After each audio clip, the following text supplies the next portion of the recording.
আজকে একটা ইস্যু ছিল, একজন ট্রাফিক কনস্টেবল আছে, ট্রাফিক কর্তব্যরত অবস্থায় ওনাকে কিছু সংখ্যক লোক মানে গালিগালাজ করেছে, এই ব্যাপারে প্রোটেস্ট।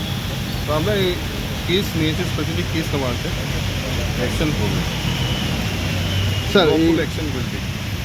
যে সামাজিক মাধ্যমে যে ভিডিওটা ভাইরাল হচ্ছে, এনে কিছু কমিটি নিয়েও কিছু স্ল্যাং ওয়ার্ড করা হয়েছে, কমিউনিটি কিছু টাইটেল নিয়েও, যেটা আমরা সেটা তদন্ত করে দেখছি, হোয়াট এভার লিগ্যাল প্রসেস বলবো। স্যার ঘটনাটা কবে ছিল এটা? 2 তারিখে, পোস্টলের 2 তারিখে। মহালয়ার দিনের? হ্যাঁ, মহালয়া। স্যার এখন আর কতক্ষণের মধ্যে অ্যারেস্ট হতে পারে বা এটা আমরা তদন্ত করছি। I ensure that proper action